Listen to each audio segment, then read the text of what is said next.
Why do you say that, Father? You aren't afraid, are you? No, but I respect some of the superstitions of others. Often they are founded in fact.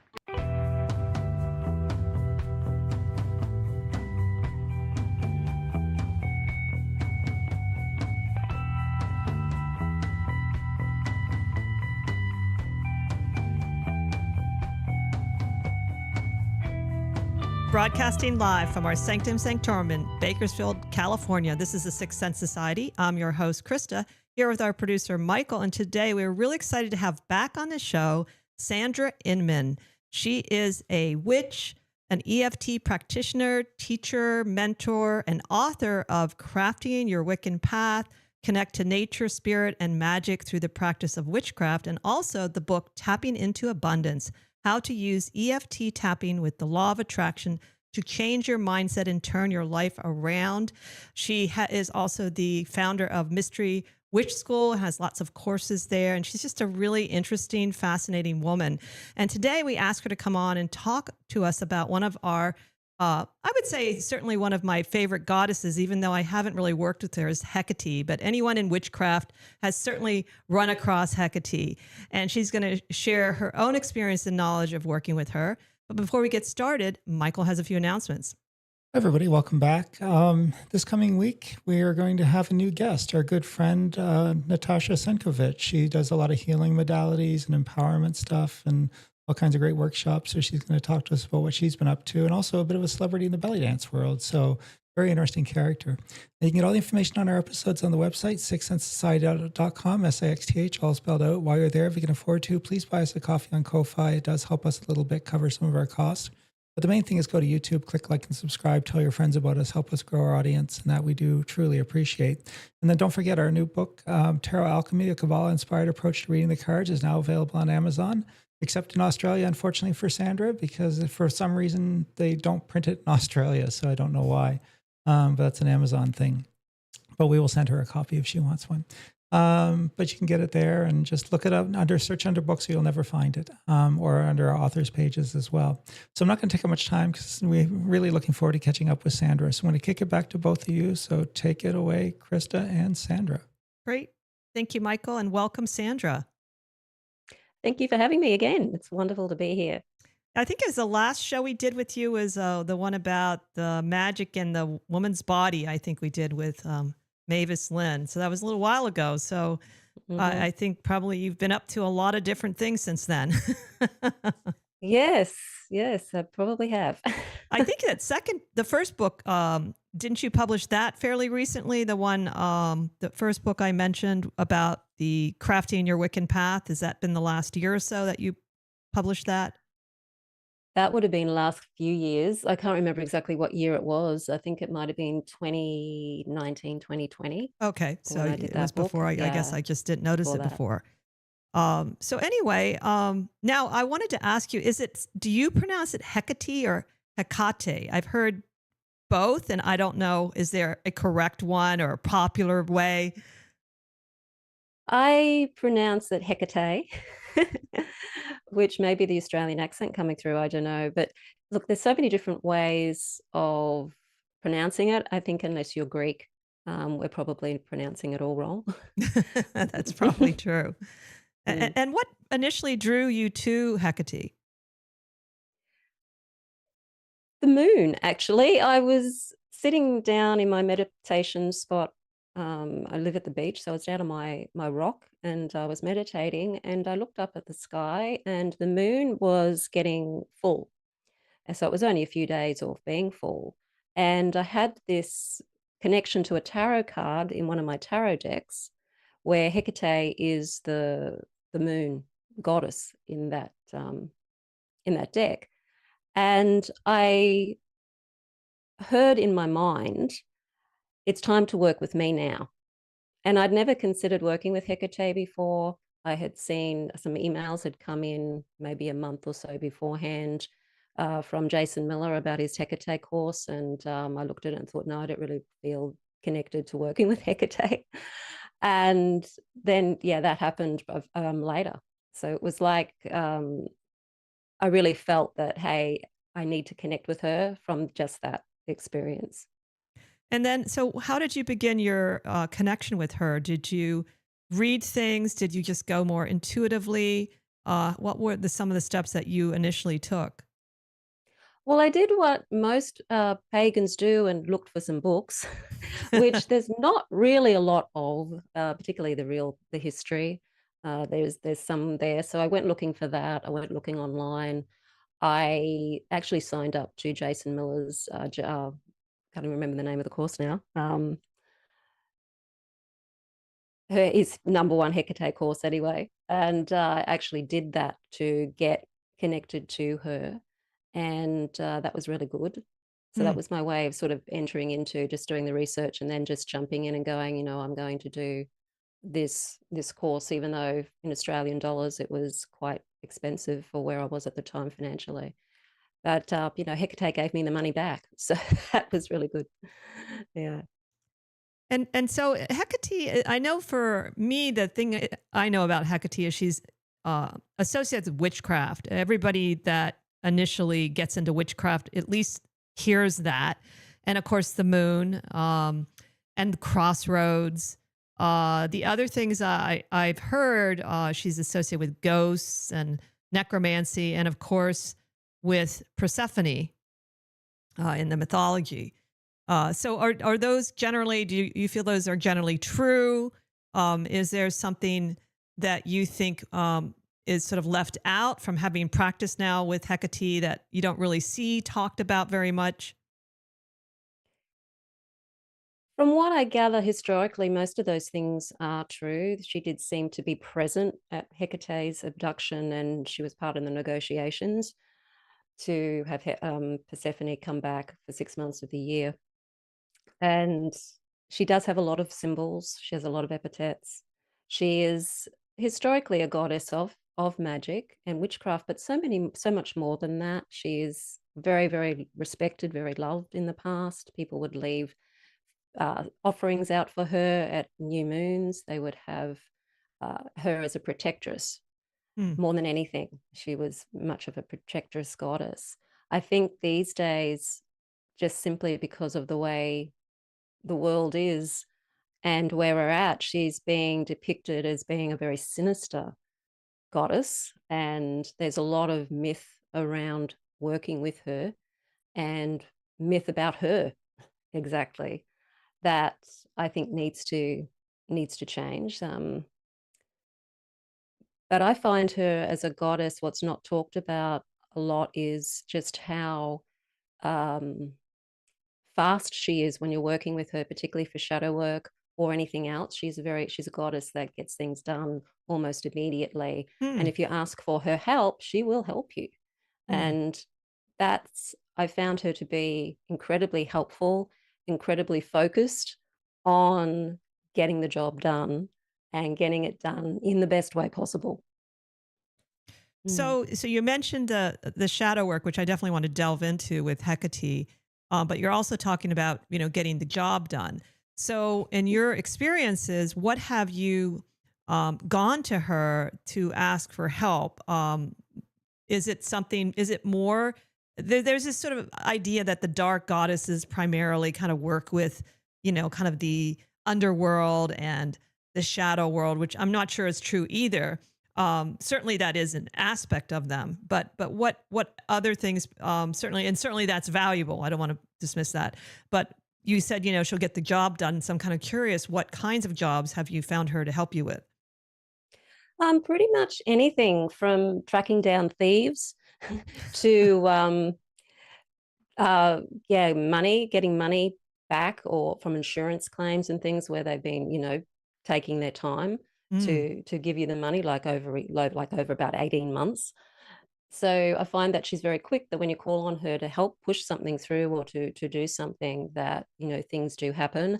Mostly I work with her with shadow work and helping me connect to what I might be struggling with on I guess you could say, a mental, emotional level, and asking her to help me get clear about that and find out what it is so that I can do the work on changing it and transforming it and transmuting it.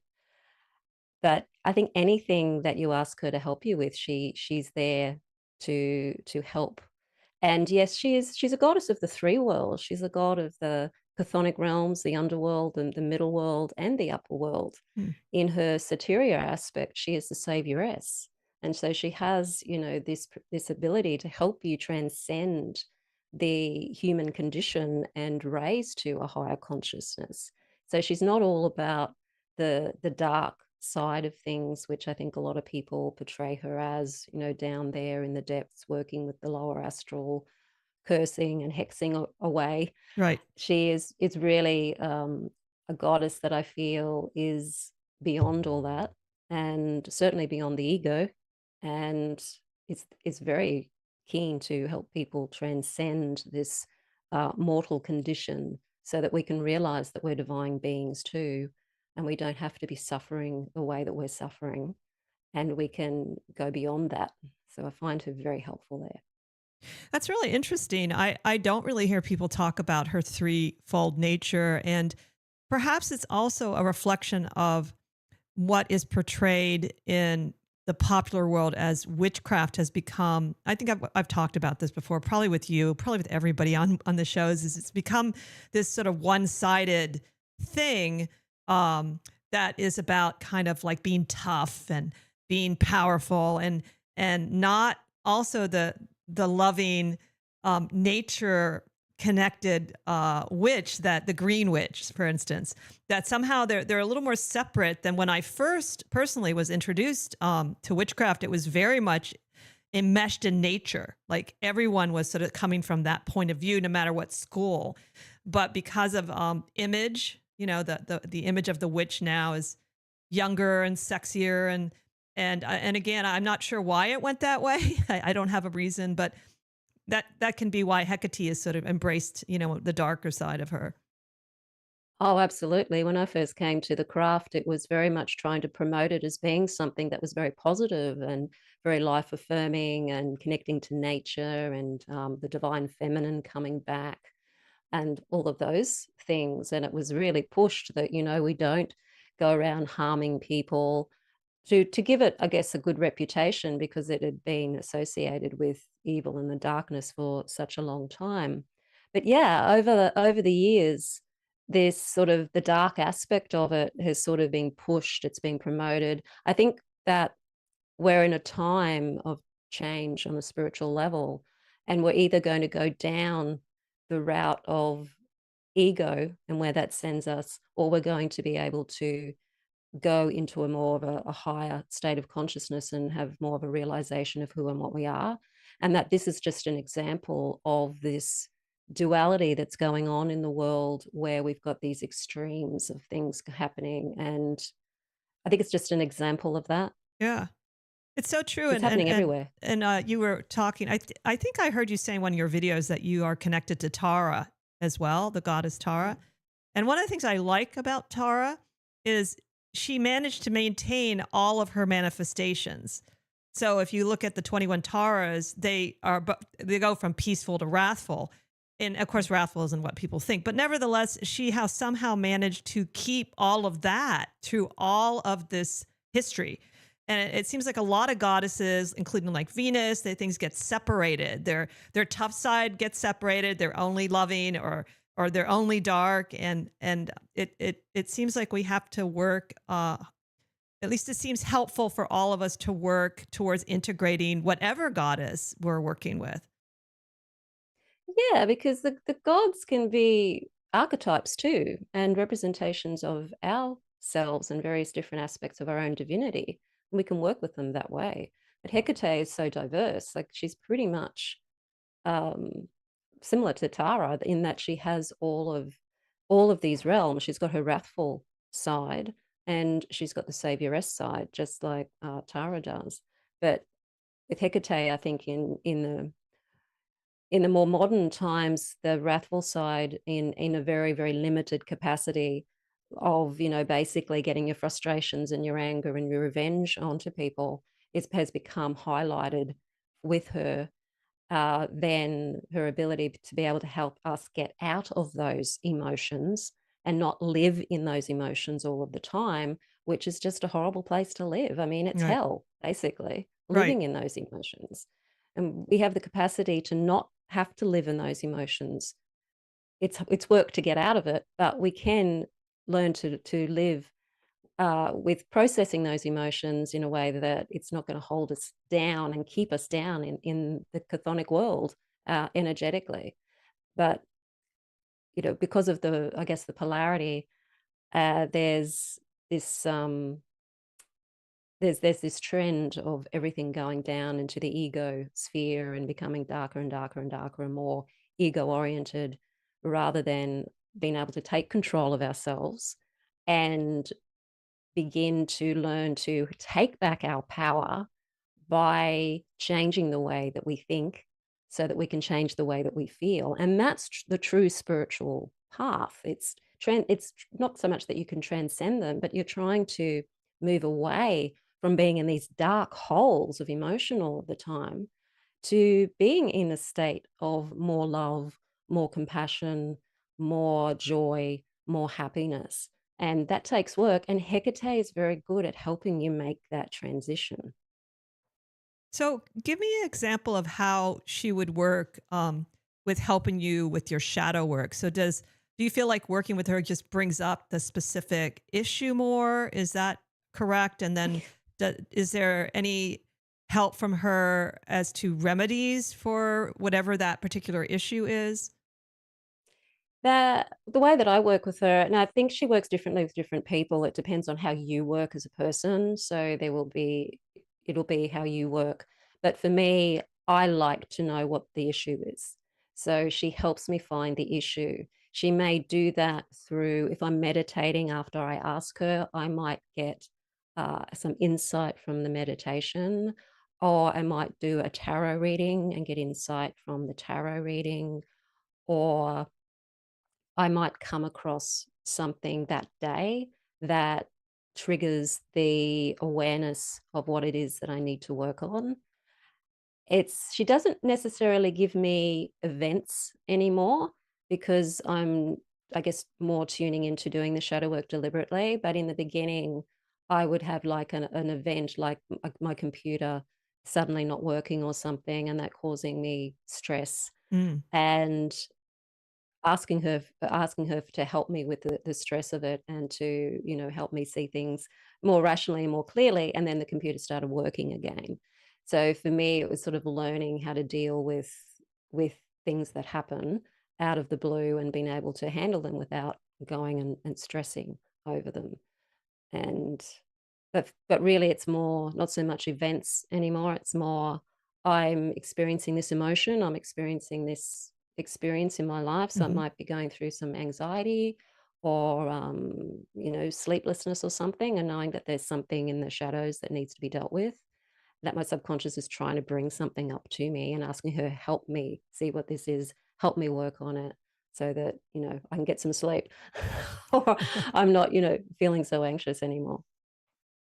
Now, you said earlier there are different symbols associated with her. And I noticed that one picture she's holding like two torches on a Greek vase and also certain animals. Could you talk about some of the symbols associated with her and what you have experienced about them? I find the torches are very much leading the way. So that when I ask her to help me with the shadow work, I'll ask her to shine her torches.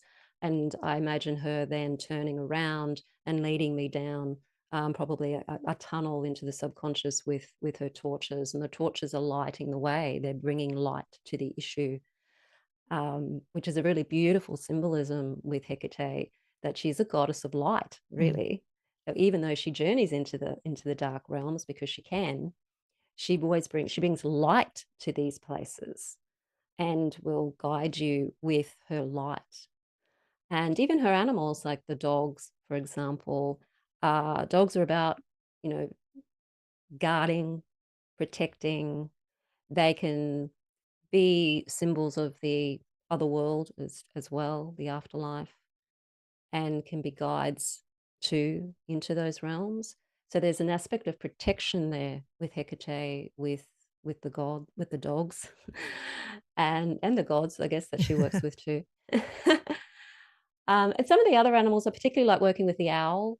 Hmm. The owl has always been an animal that I've loved because it can see through the shadows. It can fly into the shadows really silently. It's a very silent hunter. And the whole shadow work thing and the whole work with the EFT and the tapping and everything is about going into the subconscious mind and seeing what's in the shadows so that you can hunt down whatever it is that's causing the problem and change it.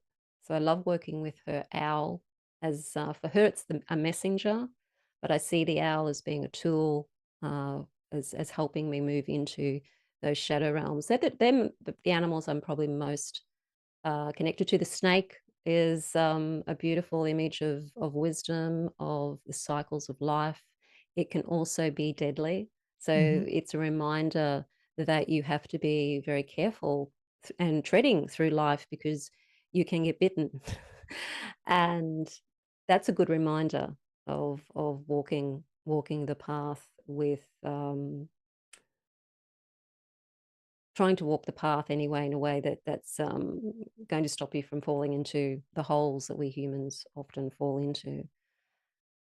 There's a frog. I've worked with the frog as a guardian for the quarters, but Hmm. I haven't done any actual work with the frog in any other way other than that. And Mm. it's the year of the wood snake this year. Yes, it is. It is indeed. Hecate's year. I mean, a version of it. The Mm. owl is very interesting to me too. I don't know if it's Jamie Sams or Ted Andrews. Those are the two I really have learned the most from. But one of them says about the owl being the ability to see into the soul. Like, so when you first meet someone, if you have owl medicine, you can see who they really are. And the funny thing is, my mother, she wasn't into any of this at all, but she was able to do that really well. And she had collected these little owl figurines, and she would, she'd have sometimes these kooky people around her, and we'd be like, "Mom, this person seems really kind of, we're not so sure." She said, "Oh, he's fine. He's fine. He just had, some trauma, and he's really fine." And she was always right. And then the opposite, she would see in, someone that seemed really nice, or and so sometimes she would even call us and say, "Chris, I don't know about your roommate. I'm not, And again, she didn't even like say she was psychic, and she was always right about people. And the other thing I liked about the owl is that idea that it's connected with magic as a whole, not either good or bad, but just the whole shebang. And that fits with Hecate, is like that idea that it's not just this or that kind of magic. And but they're, and of course they're just really beautiful creatures. So Mm. They are. Yes. do you find that sometimes when you're working with Hecate that her symbols come up for you in the real world when you're, whatever the symbol is, whether literally or pictures or stories about connected to it? Yes. Yes, things like, dogs, for example, black dogs in particular. Even occasionally, we don't get a lot of owls here where I am. They're more in the bushland. But I did hear a bubok owl one night here, which was very unusual, Mm, and felt a connection to Hecate there with the bubok owl. Um, Her symbol's three. Three is comes up probably more than anything with me. mm, Is things in threes like numbers in threes or the number three itself or 333 tend to be like confirmations from Hecate. I'll often see threes in particular formations, like more than one three. mm. Mm.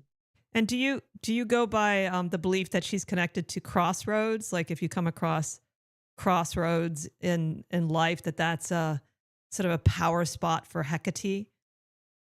Yeah, because she is a goddess that helps you through the transitions and through the crossroads of life. And that's her, I guess, her ability with the whole shadow work thing is to guide you on the path, the right path, the path that's right for you. Because there's always the choices.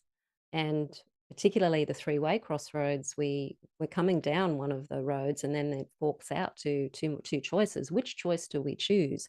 Either way, it's going to have certain outcomes and certain consequences. And Hecate isn't a goddess that tells you what to do. She will let you make those decisions. She will let you fall into the holes, and help you get back out of them if you ask her to help you. But there's always these choices, and which way do we go? And I feel that on an emotional level, because the work of shadow work and the work of becoming more godlike in ourselves is to make those choices all the time. We're constantly making the choices. Do I go down the ego path of fear and all of the consequences of that?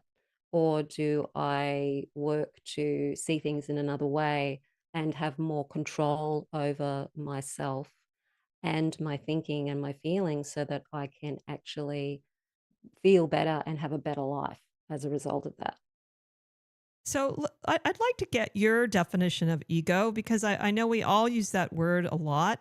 And I realize I use a lot of words myself that if I was to be asked, like, what do I mean by it? I'd have to go, hmm. So I'm just curious what you perceive of as ego in your own way. The ego for me is just that part of us that's trying to keep us safe. It's our survival instinct. It's our emotional, mental identity. It's how we see ourselves in life based on what we've been told we are and what life is. It's trying to keep us safe. So its whole focus is safety. And we need it to stay safe so that we don't walk out in front of, moving trucks and things like that. But because we've identified so much with this mental, emotional state of survival all the time, we think that we are that, Hmm. when our higher self is way beyond that. And what we really need to do is to tap into our higher being so that we're not always in this state of survival, because that's what the ego is. It's survival, being in survival mode all the time. Mm. And whilst that's handy, probably back in our hunter gatherer days where we did have to be aware of the bears and all the other things that we would have encountered, in this day and age, we've created all of these social constructs and work um, arrangements where we're constantly in this state of feeling, when's the next attack going to come from? Is it going to be a problem at work? Is it going to be a problem from a person? Is it going to be a problem from the government? We're constantly in this hypervigilant state all the time because there's so much to fear in our modern culture, yet we don't have to worry about the bears anymore, all of those things that our ancestors had to worry about. And the ego is constantly going, okay, I've got to keep you safe, I've got to keep you safe, okay? And it does it in ways that can really sabotage our happiness in the long term and stop us from really being who we are and doing the things that we want to do because it's deeming it not safe. Mm. That's real. Those are really good points. That idea that we feel unsafe when times we really don't need to anymore. That there really isn't a danger per se, and then of course sometimes there is, but we're overly stimulated, and that the ego is Mm. connected to that. And the one also connection to ego that I have thought about a lot because I did study Tibetan Buddhism in my 20s, and what kind of stuck with me with one particular teacher, and I'd like to get your kind of view on this is they really believe this concept of self cherishing is a problem. And that yet at the same time, I've also heard Thich Nhat Hanh talk about self love.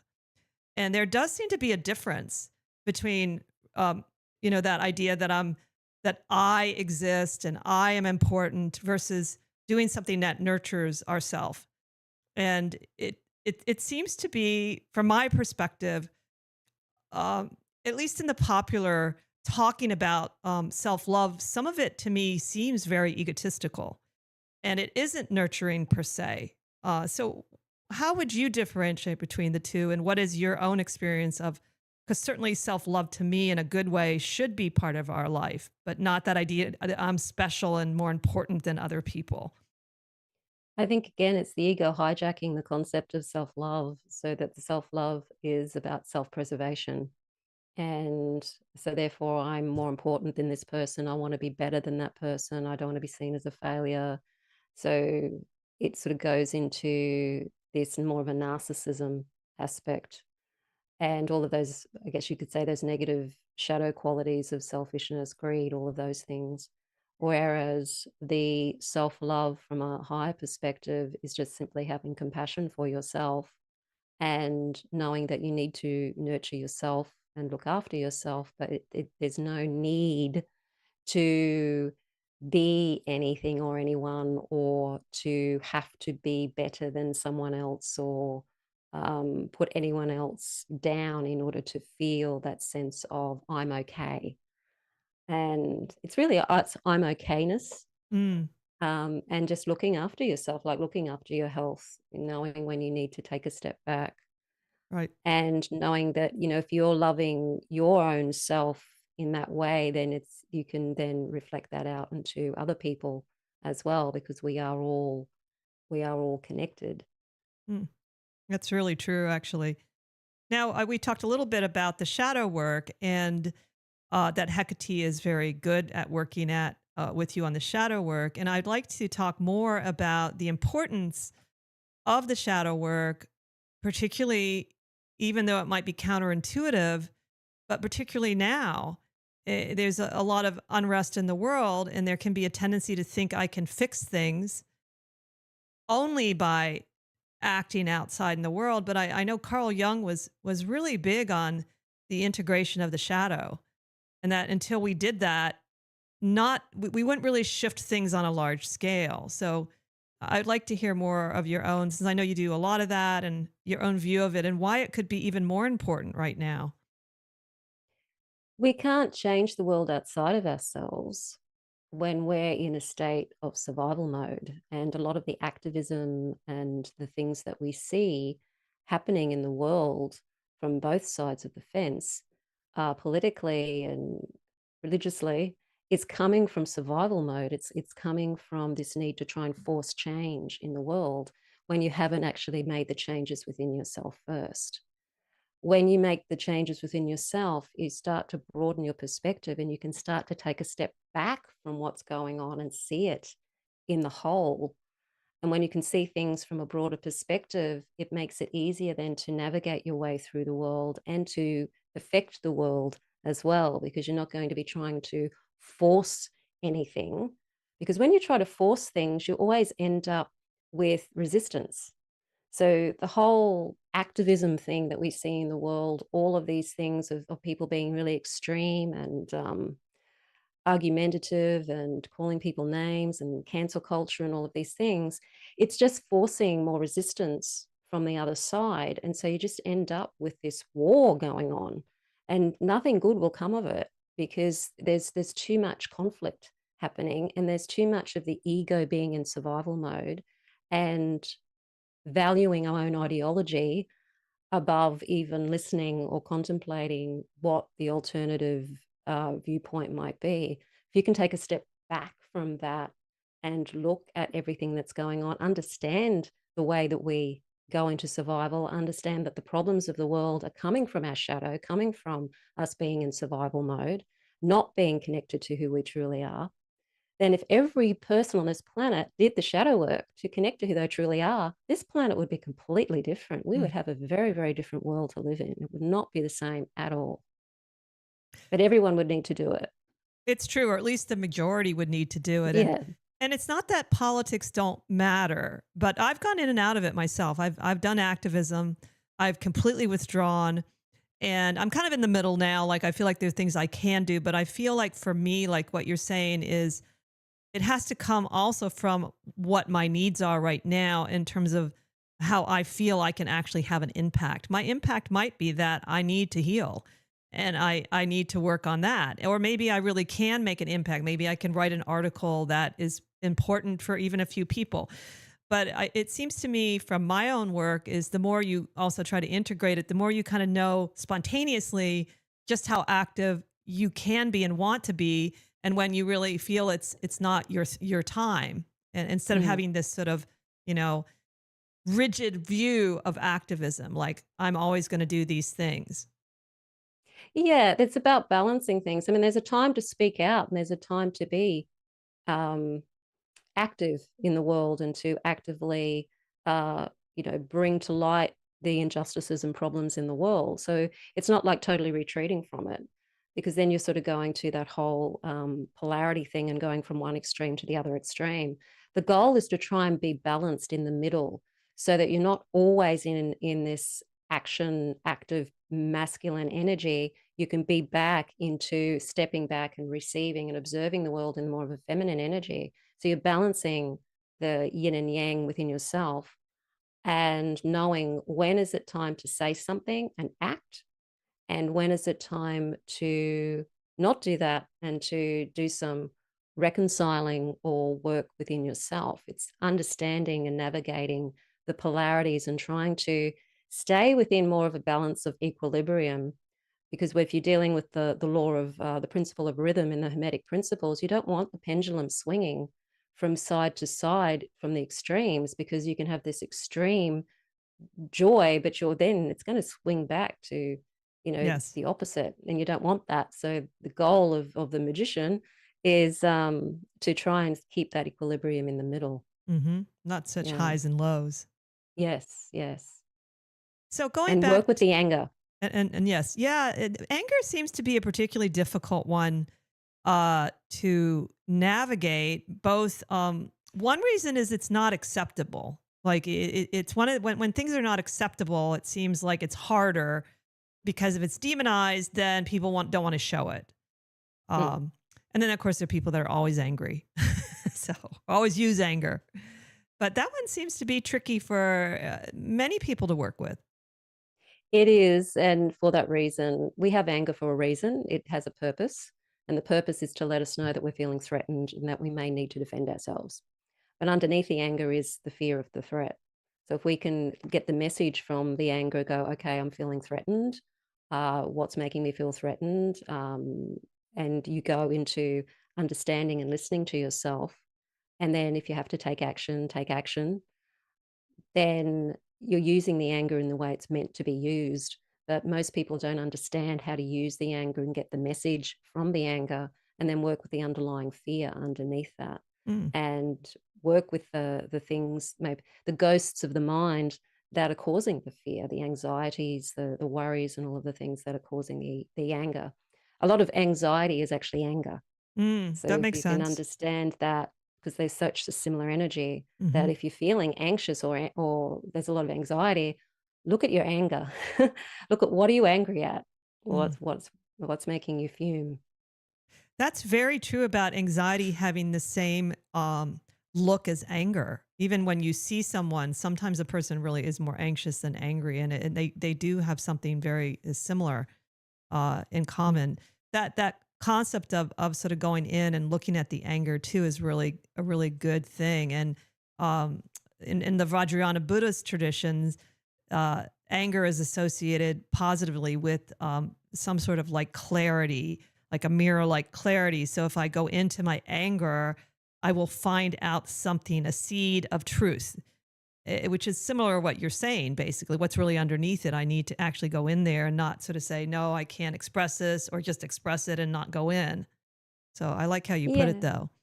And it's okay to express the anger in a safe way, because it's a very physical energy. So if there's a way that you can express the anger, like, beating a pillow with some kind of a cricket bat or baseball bat, if you're in the US, can sometimes be helpful and cathartic to get that energy out.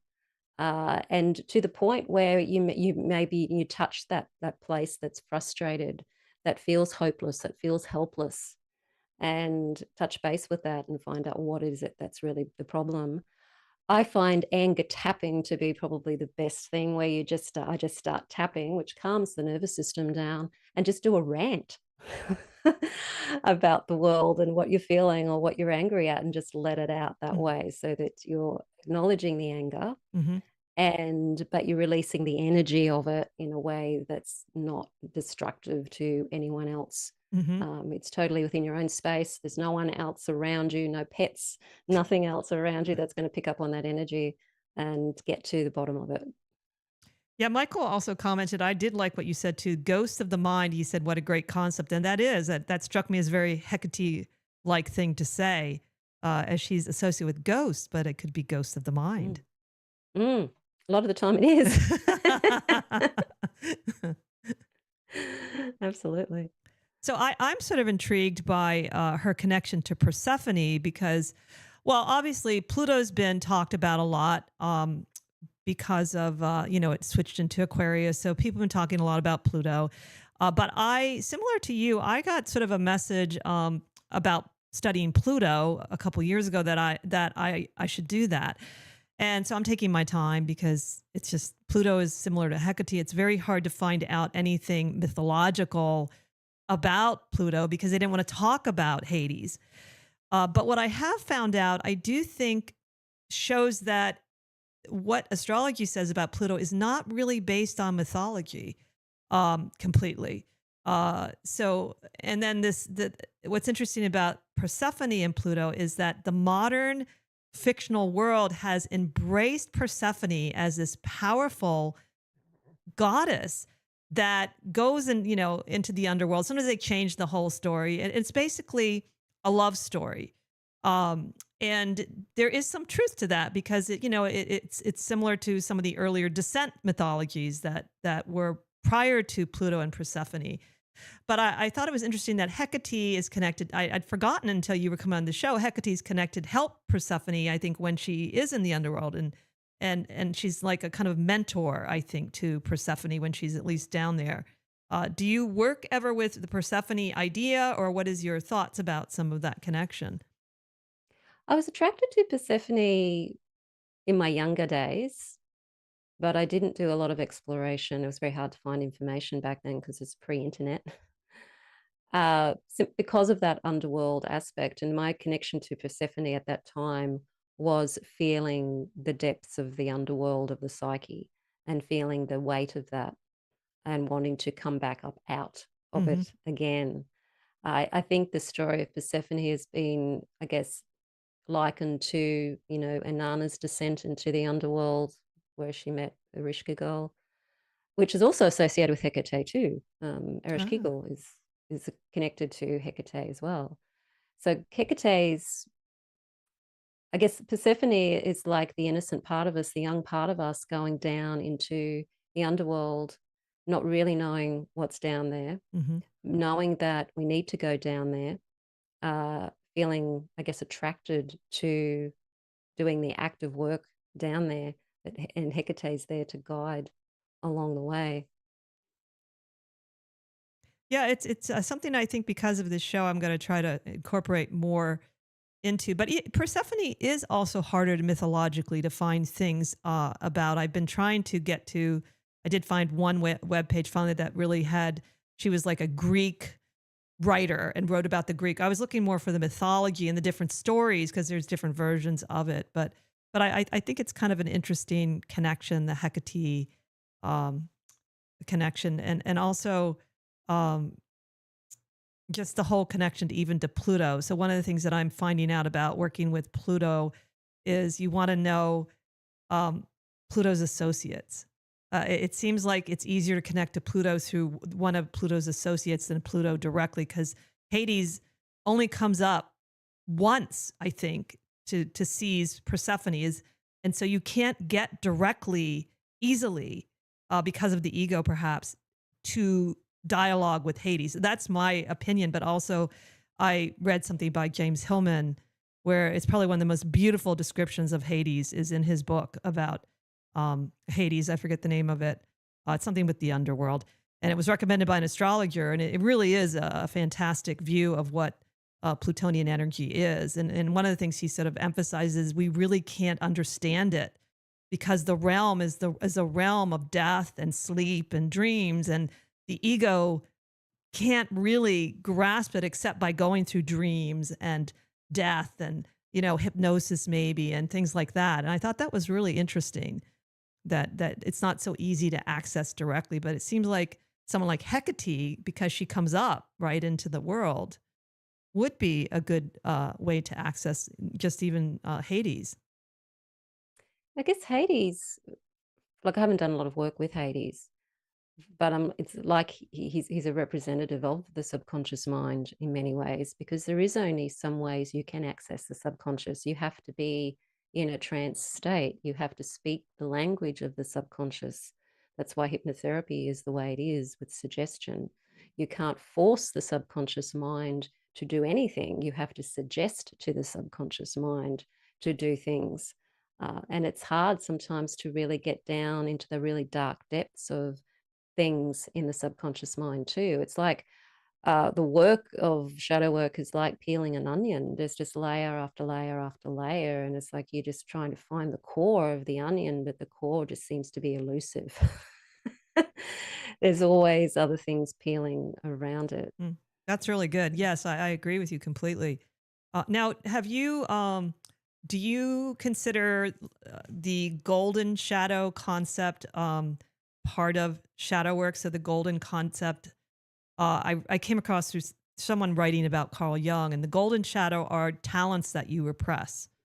And according to this particular person, it might have been Robert Johnson's books, it's harder to access than the shadow. It's so deep. And we also project the golden shadow onto others. And so would one accidentally sometimes discover that? Or is there separate work, do you think, to reach the talents and the things that we don't even know we have sometimes, that we, that would it just come maybe naturally, or what would be your thoughts about the differences or the similarities, or is it even necessary to call that? I just like the name for some reason, the golden shadow. Yeah, I call it the light shadow, I guess, as opposed to the dark shadow. But it is true. There's parts of ourselves that are, our talents and our abilities that we're suppressing as well, because we've got beliefs around why we can't express them. But they're treated. It's the same work. It's exactly the same process. You go in, find out what the belief is, and then change and transform that belief. Suggest to your subconscious mind that it's safe to actually be able to express that talent. And by going down into those realms, you start to find out what those talents actually are. But they're hidden. They're hidden from us because we've assumed things growing up. We've been told things growing up that have suppressed it. And it's a matter of just finding out what those things are, because we are little sponges between the ages of 0 and 7 years of age. We're picking up everything around us. We're in a theta brainwave state most of the time. We're totally dependent on what's going on around us, and we assume things by the adults around us, the things they're saying, the things they're doing, and the culture, religion, the educational system, everything is influencing us at that age group. And so we might learn that it's not safe to shine your light in the world and express your talents, because that's big noting yourself or being a show off. It's you're not allowed to do these things. You're not allowed to do whatever it is that is your talent. And we project them onto the pop stars, the movie stars, celebrities generally, social media people now. But when we admire somebody, what we're admiring in that person is those qualities within ourselves that we haven't allowed ourselves to express or even acknowledge that we have those qualities. And the same with the shadow, the darker side.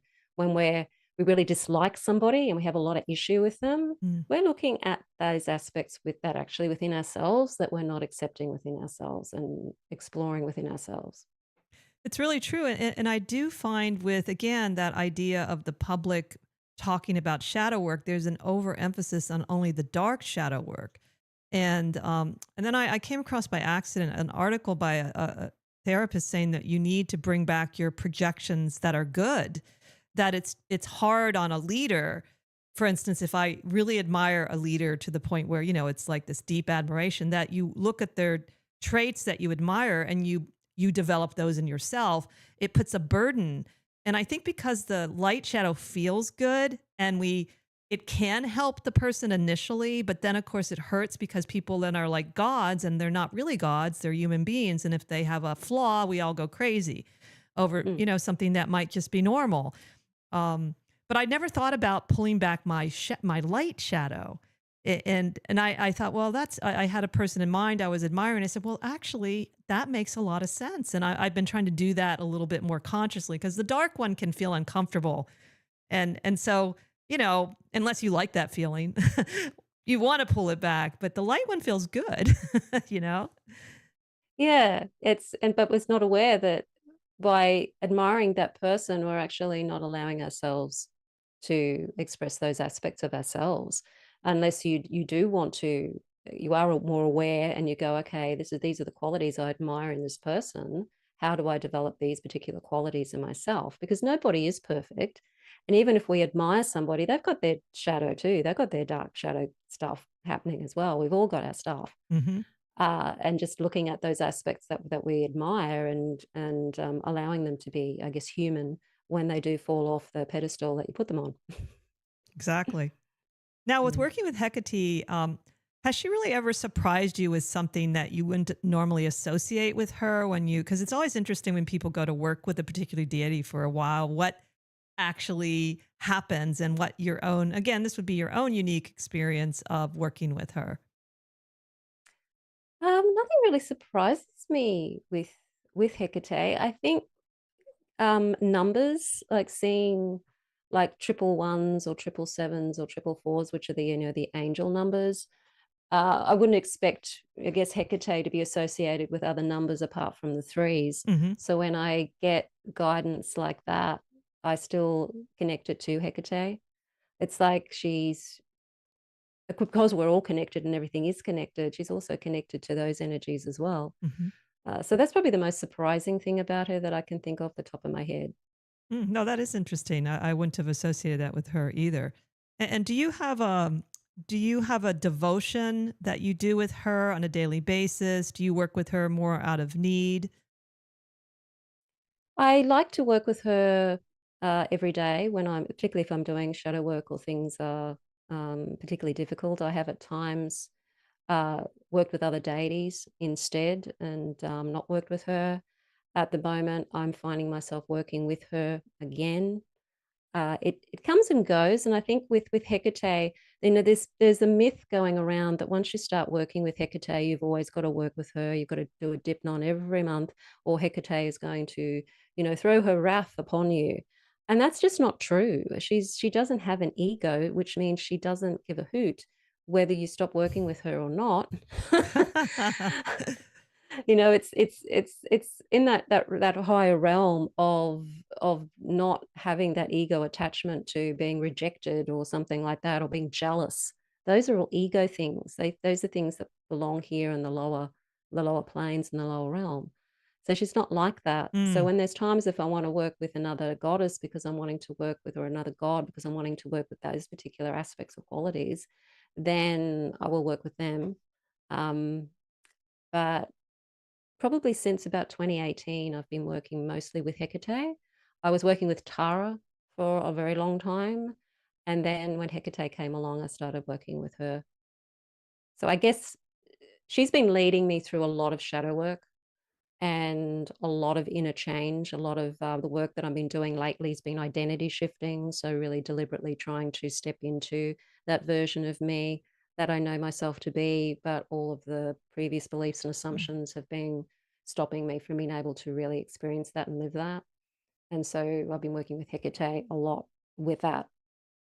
That's really neat. And honestly, when you were saying that, I thought, well, that's really maybe one thing she did with Persephone too, because one of the things that is fairly unknown about Persephone is when she becomes the queen of the underworld.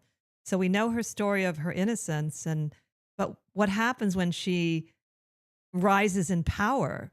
And and maybe Hecate helped her with that too. You know, obviously Hades wanted her to have that power, and I was thinking like, wow, there's a lot missing with that. And so that idea of like of Hecate kind of helping you to really flourish or blossom is really interesting.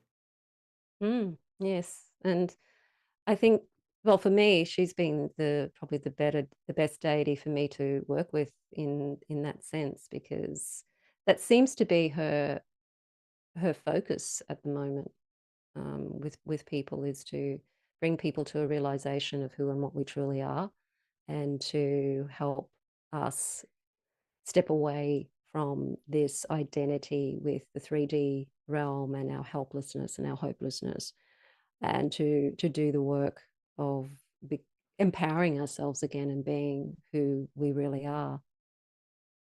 Now, is there any sort of traditional depiction of how she looks throughout the mythology that's, maybe verifiable or historically accurate?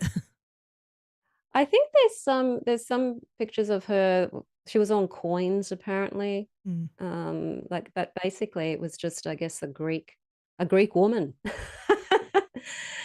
with curly hair and wearing what the Greeks wore, just an ordinary everyday woman. mm, Some of the other depictions, I think, are of her with the torches, mhm, the triplicity uh, nature of her, the goddess of the three worlds. Later on, in modern times, she's been associated with the crone mm, within the triple goddess, but that's more of a later thing. She's not really a crone. And when I've seen mm. pictures of her face on the coins or in antiquity, the statues, she just looks like um, a woman, a youngish woman, probably, I don't know, could be in the late 20s, 30s, Mm. even 40s. Kind of, yeah, definitely not an old woman. That is interesting because I do think that was my impression that she was old when I first heard about. I've mostly just heard about her years and years ago. I thought of her more as the crone. Mm. I think So, that's because of the dark aspect, the chthonic aspect, working mm, with the spirits and the ghosts, and um, those things. I think is why we associate with the crone, because we associate the crone with the cutting off of life and death, decay, and all of those things that are to do with aging and the body starting to break down. mhm. And because Hecate is a goddess of the graveyards and death and all of those, we've just thrown her into the crone when, yes, she certainly has crone aspects to her, but she isn't always that. That's an excellent point. I did want to. We're getting a little closer to the end. I did want to mention that you have a course, a journey with Hecate that you offer on your at your Mystery Witch School. Is that correct? Yes, yes. And so that is this teaches people sort of how to some of the initial stages of what you recommend in terms of working with her.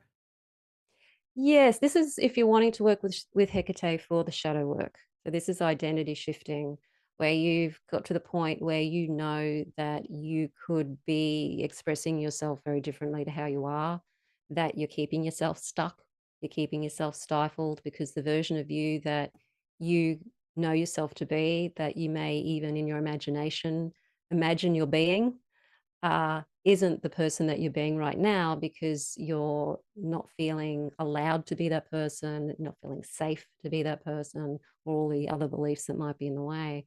And so it is about working with her to help you transform into who you are, using a lot of guided meditation with her. I do introduce a little bit of tapping Mhm. in there. It's not as much as my other course, which is more the shadow work tapping course, but there is a bit of tapping in there because it is so helpful.